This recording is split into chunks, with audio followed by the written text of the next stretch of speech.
I'm John and she's Kate, and this is Plus 8 on Block. Please leave a like on this video as it helps out what we're doing tremendously, and comment below to contribute to the discussion. Please get a discussion going in there. We'd love to see it. But today we are talking about if more frequent balance updates will be happening in Street Fighter 6's future. So far in Street Fighter 6, every time a DLC character has been released, we've seen either a major or minor update to the game engine and the balance of the cast. And to quickly recap that, with Rashid we saw mostly included bug fixes, but also had a new drive rush cancel input. Aki added drive gauge meter changes and adjusted how burnout works for a large portion of the cast. And we know that in Street Fighter 6, resource management is a very big deal, along with burnout and all that kind of stuff. And then in the Ed patch, that added a ton of major adjustments and was almost like a 0.5 adjustment that we saw in the prior game.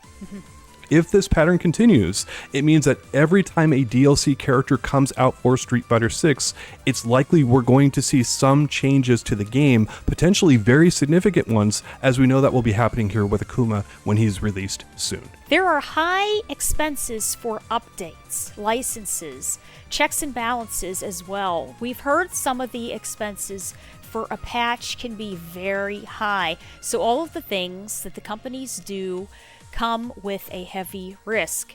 Also, inflation, increasing complexity of the games, the need for high quality graphics and sound lead to more expensive games, and if these costs are not addressed, there will be cutbacks, department adjustments, and layoffs. Everybody needs liquid financial to keep things running.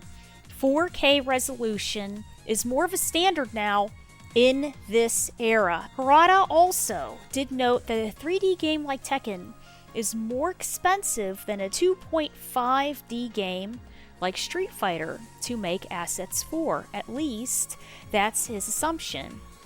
He feels that Street Fighter is about half the cost of Tekken because of the nature of how the games work, but this was said roughly about 3 years ago. One of the most consistent complaints I see when I read through the comments is about the size of the roster and the lack of the game's best characters not being available. I think Capcom has heard these complaints as well, and it's possible we'll see the amount of characters released in a season for Street Fighter 6 increased from 4 to 5, and these could also be coupled with even more balance adjustments. Now, all the cost considerations that we were just talking about are a factor here, so we don't know for sure if Capcom will be able to do this, but we do know that the team likes to keep the character count close to the prior games, and there was even a push by the developers of Marvel vs. Capcom 3 to beat Marvel vs. Capcom 2's roster count, but that actually did not pan out due to some unfortunate circumstances. But given the history, increasing the amount of DLC characters per season makes sense for Street Fighter 6 as well, or it'll take a long time for this game to match the roster sizes of other prior titles. So looking back over history here, Street Fighter 4 launched with 25 characters on console, and then it added 10 more with a Super Street Fighter 4 update a bit over a year later, bringing the total to 35. Then Street Fighter 5 launched with 16 characters and then added 8 more in about a year's time, bringing it up to 24 characters. And now Street Fighter 6 will be out for a year in June. It launched with 18 characters and have added 4 more at that time with Akuma, bringing the total to 22. So they're a little bit behind where they've been at with the other games. And again, among their developers and among their producers, there's a sense of pride of the character rosters, who they include, all this other kind of stuff, and that has not gone away as far as we know. And so I could see Capcom generally wanting to push forward with this and basically trying to get their roster count up there. And if they do just 4 per year, it's going to take them a long time to get there. Even at 5 per year, it's still going to take a while, but I could still see them increasing production just a bit. Kate, do you think that's possible that Capcom could update and go from 4 characters per year to 5 or 6? I think it is possible to do that. It has to be financially viable. There has to be a demand for that. We have seen in the past that classic characters have a very strong pull, fan base, and appeal for people to purchase those characters. So if you add all of that in, I think DLCs could be a very successful thing if we did have 5 of them per year. So with Street Fighter V, we generally saw 2 significant updates per year, one major update and then one in the mid-range, which sometimes brought a large change to the balance of the game and the mechanics. So right there, we know that Capcom is open to doing major balance adjustments more than once per year based on their history, but it doesn't mean they're going to, just that the possibility exists. And there were also in Street Fighter V a handful of one-off patches that address stuff like Akuma, some of the other stuff that it is possible that we won't have a major or even a medium patch, but we might get these very small patches that touch like individual characters just a bit, because that they might be outperforming basically what they're supposed to be doing. The impact of all of this on finances. There's a balance to keep in terms of what gamers will pay for DLC and extra content, and what it costs developers to create and budget for these things. In a current landscape of corporate mergers, buyouts, and layoffs, how important are constant game updates financially in this aggressive environment? Capcom has multiple Osaka offices where planners, battle specialist testers, in-game directors all work at, and they are all factors in the costs of these games. We know that Street Fighter 6 was in development for about 5 years, with around 300 total staff working on the game. It took about 4 months to design a fireball, and about 6 months to create Aki's model in the game. All of this adds up, especially when you factor in things like balance, servers, and other expenses.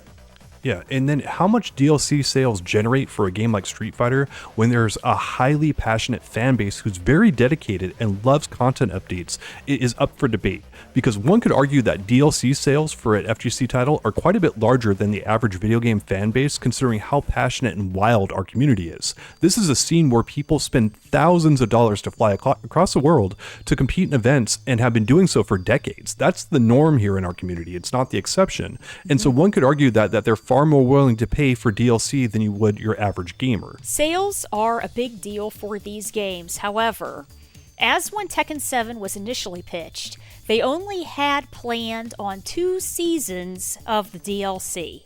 Wow. But the game did so well that Harada took the numbers to his bosses and got approved for additional DLC seasons. Circumstance can also play a factor beyond the sales. As when Street Fighter 6 wasn't ready when it was expected to be, another season of Street Fighter V got approved, so Capcom got some fresh and new content for the game. Street Fighter V also had a relatively strong sales, currently 7.4 million copies which were sold, which is very good. Yeah, I want to go back actually to the rumors that we heard about Street Fighter 6, that we heard the game was initially going to be a team game, and that the original developer, the director on the game, who's no longer with Capcom, had pitched that, and it was not going over well with the testers. And so that actually got Capcom to go back to Street Fighter 5 and do a whole new season on that, whole new Capcom Pro Tour, all that other kind of stuff. It's a really interesting circumstance there where they pumped more effort into a game, basically. Harada also said back in February of this year that development costs are now 10 times more expensive than they were in the 90s, and more than double or nearly triple the cost of Tekken 7, which was released in 2017 on the consoles. Also, employee pay has gone up along with inflation. Capcom in 2024 had a pay increase of 28% to graduates, and then an existing employee gain of 5% amid mass gaming layoffs. There's also money being appointed to things like employee mental health and an industry-wide push to avoid crunch periods. Yeah, so a lot of things that are factors into the cost of these games and what we're seeing, and it's just such a big deal here to factor this stuff in that gamers don't typically talk about, but it is a big deal at these companies. How important is catering to a smaller group such as the competitive FGC market when compared to appealing to general consumerism to sell units of your game. Tekken 8 adjusted its play style so that it's more active for casual viewers that might happen to be stopping by, watch it, and want to tune in. Mortal Kombat has historically been a high-selling and high-grossing game for the average consumer crowd. Also, Capcom is using the Reach for the Moon RE engine for Street Fighter 6, which is an in-house engine that they made themselves, and that also saves them time and money in the long run. Games developed on the Unreal Engine had issues with input delay until recently, and Capcom's engine was able to avoid these same problems. Yeah, that's really interesting because there's been so many complaints about input delay and other issues and stuff that Capcom was able basically to circumvent by doing their own stuff. So even though in some ways it's more expensive for them to make their own engine, you could argue that it's actually less expensive because of the cost savings they're going to do by fixing the stuff in-house and all the work that they could do there. Very fascinating. Right. Yeah, so just so many factors here that I know a lot of the community does not consider when it comes into the cost and the expenses and just the difficulty of making extra content for these games.